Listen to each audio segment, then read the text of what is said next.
Bonjour toutes et tous, petite vidéo du lundi, démystifier, tordre le cou au mythe. J'entends souvent, de toute façon, la capacité de guérison, la possibilité de guérir, elle vient de l'intérieur, on ne peut guérir que seul. C'est nous-mêmes, c'est moi-même qui guéris. Oui, c'est vrai.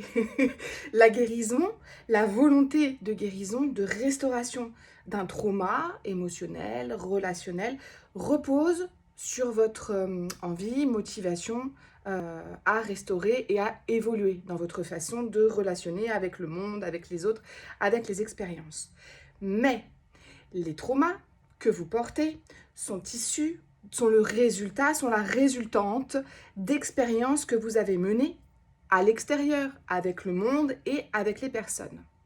Donc, il faut réussir à identifier deux parties du processus de restauration. L'identification du schéma, en fait, post-traumatique, de la réponse post-traumatique, la compréhension de la genèse traumatique, il faut isoler trois choses au final, et ensuite ce qu'on va mettre en place pour restaurer et pour réinstaller un nouveau programme de réponse aux stimuli extérieurs et aux situations relationnelles. C'est pas parce que on est capable d'identifier que là, on est en réponse traumatique, c'est pas parce qu'on est capable de comprendre ce qui nous amène à cette réponse traumatique que on va réparer tout seul. La compréhension n'amène pas la restauration. La compréhension, elle permet, pas juste, mais elle permet de mettre en lumière un schéma. Et de la même façon que ce schéma a été généré par une relation avec le monde ou avec les autres, il va pouvoir se réparer en relationnant avec le monde et avec les autres. C'est la nouvelle expérience, c'est l'intégration d'une nouvelle expérience qui va vous permettre de restaurer le trauma. Oui, votre capacité de guérison vous appartient, mais vous ne pouvez pas guérir en vous isolant. Et pourtant, c'est une spontanéité que l'on aurait très vite tendance à mettre en place quand on n'est pas bien, quand on se trouve inconfort.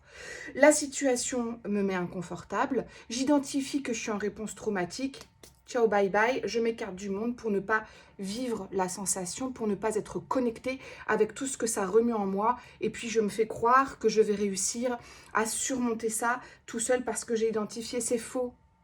Confrontez-vous à la situation. Confrontez-vous à l'expérience relationnelle qui vous met en inconfort, qui vous place en tension, qui vous met et qui vous permet de vivre, de retraverser de nouveau. Parce que accompagner, c'est quand même souhaitable, parce que fort de la compréhension, parce qu'outillé, équipé, vous allez pouvoir transformer votre réponse traumatique. Mais cela n'est possible que si vous êtes en lien avec l'expérience, que si vous vous autorisez, si vous vous permettez de traverser l'expérience.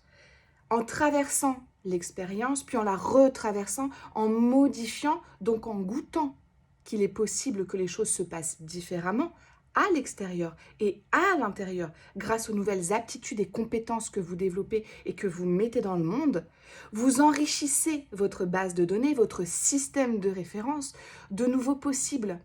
C'est ça, précisément, qui va permettre à votre corps de restaurer le trauma et de réinstaller des réponses positives aux simulations qui, par avant, pouvaient vous mettre dans un état de stress, de grande vigilance et de réponse post-traumatique. Voilà, donc oui, votre capacité de restauration vous appartient, elle est à vous, c'est votre pouvoir, c'est votre, c'est votre capacité à vouloir vous élever et vous restaurer.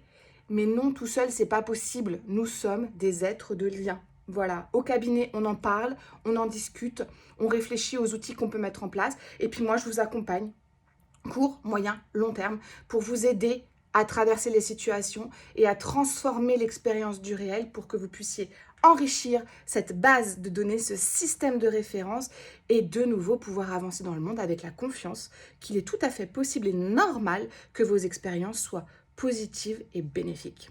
Voilà, je vous souhaite une excellente semaine. Je vous dis à très bientôt.